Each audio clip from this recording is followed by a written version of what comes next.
Materi dari Kepala BP3MI Jawa Tengah kepada Bapak Pujiono SHMH, kami persilahkan.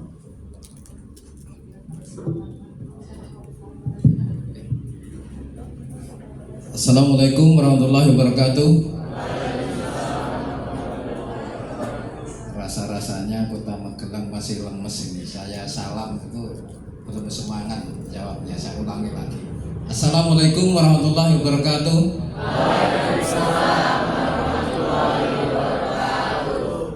Terima kasih. Selamat pagi, salam sejahtera untuk kita semua.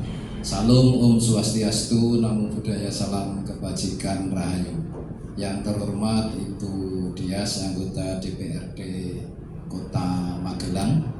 Yang saya hormati Ibu Sekdin, mewakili Pak Kadis, karena kebetulan Pak Kadis ke Semarang, saya ke Magelang. Ya.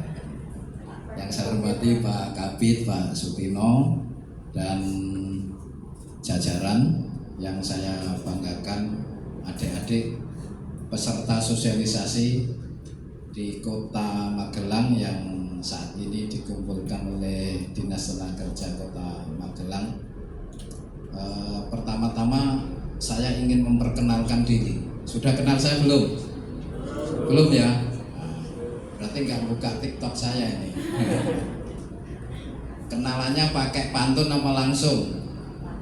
Nah, kalau pakai pantun jangan lupa cakepnya biar saya tambah cakep kan itu ya. Jalan-jalan beli dondong ke Magelang. Jangan lupa beli anggur dan pepaya. Kenalan dong sayang. Kalau sudah kenal tegur dan sapa saya. Ini pantun khusus yang masih jomblo untuk PDKT kan itu ya. Nama saya Pujiono, teman-teman semua, Kepala BP3MI Jawa Tengah. Pujiono kalau siang hari, kalau malam hari Pujiani. Enggak, tetap. Nah, hari ini saya diundang oleh dinas untuk menyampaikan beberapa hal terkait dengan peluang kerja ke luar negeri. Nah, kebetulan yang hadir ini kelihatannya wajah-wajahnya yang baru mencari pekerjaan ya Bu ya. Ya, baru mencari pekerjaan. Tapi posisi pemerintah sebelum saya menyampaikan materi tidak dalam kapasitas untuk mendorong warganya bekerja ke luar negeri. Tapi kalau bekerja ke luar negeri itu menjadi pilihan, teman-teman, pemerintah wajib hukumnya untuk memfasilitasi, untuk memberikan perlindungan. Lanjut Mas, Mbak. Nah, jadi teman-teman dulu itu kan namanya TKI ya. Kalau bekerja ke luar negeri itu dikenal namanya TKI, atau bahkan yang perempuan disebut TKW. Nah, TKI Tenaga Kerja Indonesia, TKW Tenaga Kerja Wanita. Bahkan ada lagunya TKW itu. Nah, kalau ada yang hafal nanti kasih hadiah. Jadi TKI itu stigmanya negatif, teman-teman semua. Waktu itu pekerjaan rendahan, gajinya tidak dibayar, diperlakukan tidak manusiawi. Itu stigma negatif itu yang diingat oleh masyarakat. Nah, kemudian dengan lahirnya Undang-Undang Nomor 18 Tahun 2017 namanya menjadi PMI, Pekerja Migran Indonesia, bukan Palang Merah Indonesia ya, Pekerja Migran Indonesia. Dari sisi namanya itu sudah bermartabat, jadi Pekerja Migran Indonesia. Nah, kalau bicara pekerja migran Indonesia itu mandiri, profesional, tidak dimobilisasi oleh calo. Pekerja migran Indonesia sekarang bisa langsung mendaftar sendiri ke dinas, langsung ke perusahaan, atau melalui BP3MI yang untuk skema G2G. Jadi kalau bicara PMI pasti profesional, karena salah satu syarat untuk menjadi pekerja migran itu harus kompeten, punya kompetensi sesuai bidang pekerjaan yang nanti akan dilakukan di negara penempatan. Jadi itu prinsipnya. Kalau TKI dulu kerja rendahan, sekarang nggak ada. PMI itu pasti kompeten. pasti profesional. Mau yang kerja di sektor rumah tangga, di manufaktur, di sektor pertanian, perindustrian, di sektor hospitality, semua punya kompetensi. Salah satu syaratnya. Lanjut, kemudian dulu namanya BP2MI, lembaga kami, Badan Pelindungan Pekerja Migran Indonesia. Nah, setelah di era Presiden Prabowo, nomenklaturnya itu berubah menjadi Kementerian Pelindungan Pekerja Migran. Jadi lembaganya berubah jadi lembaga kementerian. Kalau dulu badan menjadi kementerian. Nah, ini secara kelembagaan. Kalau kementerian tentunya punya peran tugas yang lebih besar lagi. Nanti untuk melayani, melindungi pekerja migran Indonesia baik sebelum bekerja, selama dan setelah. Ini kan fungsi kementerian dan lembaga bekerja sama atau bersinergi dengan pemerintah provinsi, daerah, bahkan sampai pemerintah desa. Lanjut, kemudian, nah ini jadi teman-teman semua pencari kerja, kalau mau bekerja ke luar negeri itu jangan takut. Nanti di sana bagaimana ya perlindungannya? Nanti kalau sudah di negara penempatan. Nah, jadi mandat Undang-Undang 18 itu pelindungannya dijamin, pelindungan sosial, pelindungan hukum, pelindungan ekonomi baik sebelum bekerja, selama bekerja dan setelah bekerja. Nah, pelindungan sosial termasuk hari ini ada sosialisasi terkait dengan nanti peluang kerja, tata kelola prosedur penempatan ke luar negeri. Ini masuk dalam jaminan pelindungan sosial agar masyarakat itu diberikan akses informasi, mengetahui bagaimana sih kalau mau bekerja ke luar negeri, syaratnya apa, ada di negara mana saja, jabatannya apa, prosesnya seperti apa. Itu termasuk pemerintah itu memberikan jaminan pelindungan sosial. Nah, kemudian ketika ke luar negeri itu jaminan sosial perlindungannya apa? Tentunya harus diasuransikan mulai dari sebelum bekerja nanti sampai bekerja di negara penempatan.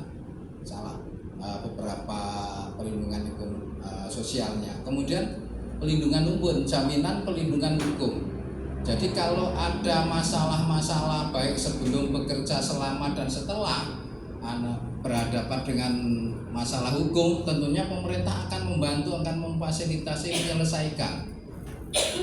Misalkan mau berangkat, mau mendaftar, ternyata kok ditipu.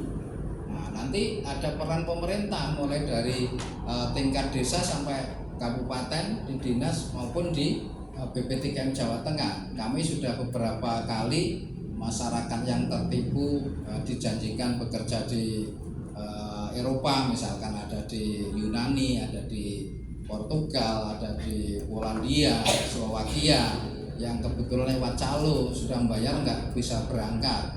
Kita selesaikan agar uangnya bisa dikembalikan. Contohnya seperti itu. Kalau butuh pendampingan ke aparat penegak hukum, kita dampingi. Tapi kalau cukup dimediasi selesai, ya kita mediasi. Kemudian jaminan pelindungan ekonomi. Nah, bagi pencari kerja yang mendaftar nanti ingin berproses ke luar negeri, misalkan kok tidak punya biaya, ada pembiayaan dari bank himbara, bank-bank pemerintah lewat KUR pembiayaan pekerja migran. Jadi semua itu ada solusinya. Ketika tidak punya biaya, ada KUR dari Bank Jateng Syariah, misalkan dari Bank BRI, dari Bank BNI, dari Bank BRI, itu bisa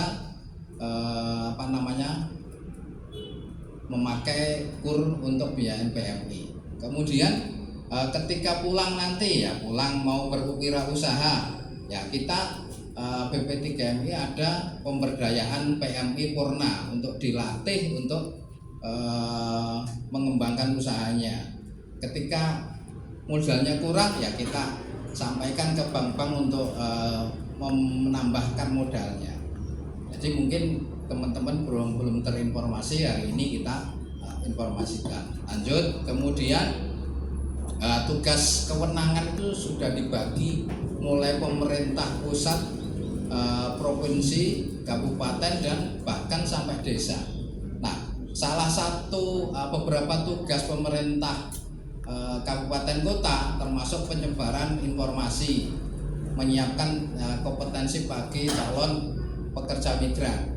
Nah, saat ini peran pemerintah kabupaten kota, Dinas Kota Magelang didukung oleh anggota DPRD Kota Magelang Ibu Dias itu memberikan informasi terkait dengan peluang-peluang kerja di luar negeri. Ini contohnya tugas fungsinya pemerintah daerah kabupaten kota hari ini juga dilaksanakan. Jadi mulai penyebaran informasi, kemudian penyiapan kompetensi, menyelesaikan masalah, kemudian melakukan pembinaan pengawasan terhadap lembaga-lembaga penempatan.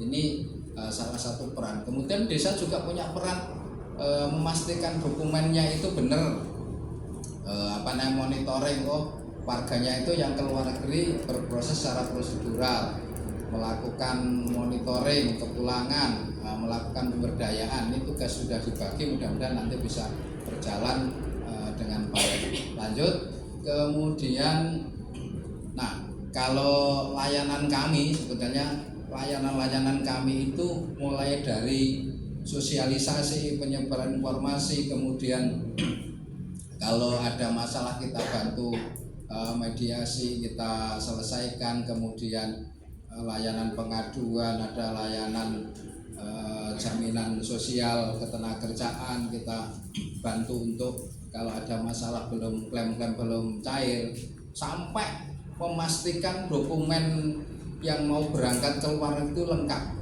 kemudian dipastikan berangkat secara prosedural. Itu tugas-tugas yang diantaranya yang saya sampaikan. Jadi kalau prosesnya secara prosedural, semua dokumen, by name, by address, siapa perusahaan yang ada di luar negeri, gajinya berapa, asuransinya apa, kerjanya di mana, itu nanti akan terekam di sistem komputerasi pelindungan pekerja migran Indonesia di kami. Kalau ada masalah tinggal kita klik ID-nya atau nomor paspornya, nanti keluar nih nama A, kerjanya di Turki, di hospitality, di hotel ini semua akan ada di sini.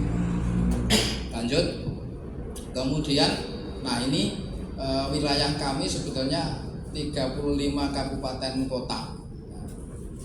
35 kabupaten kota, kalau kecamatan ada 534 kecamatan, ada 769 kelurahan, ada 7.809 desa. Ini saya sebetulnya sudah hafal karena tadi saya bisik-bisik sama Bu Dias, Bu, nanti kalau saya pensiun tak ikut nyalek. Tapi ternyata duitnya nggak punya, ya saya pikir-pikir ini, Bu. Ini ya wilayah saya. Kami sudah ada di 18 kabupaten kota, termasuk di Kabupaten Magelang. Kalau Kota Magelang kami belum ikut melayani. Di Kabupaten Magelang ada di mall pelayanan publik, ada petugas kami yang setiap hari melayani di MPP Kabupaten Magelang. Nanti teman-teman kalau yang di sekitar Magelang mau langsung bisa datang ke MPP Kabupaten Magelang atau ke Dinas Tenaga Kerja Kota Magelang. Ini wilayah saya. Jadi kalau wilayah 35 kabupaten kota ini, Jawa Tengah itu berdasarkan data BPS 2,6 juta pengangguran terbuka. Tahun 2023 itu 2,6 juta. Nah, 2,6 juta tahun 2024 warga Jawa Tengah yang bekerja ke luar negeri di berbagai negara ada 66.610.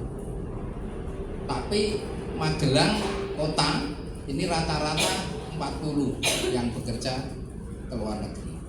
Lanjut. Nah, kemudian Ini tadi sudah saya sampaikan 2,6 juta ini yang nganggur secara terbuka. Nah, harapan saya teman-teman pencari kerja atau yang masih di SMK nanti jangan lagi menambah pengangguran intelektual baru. Jadi teman-teman itu secara pendidikan itu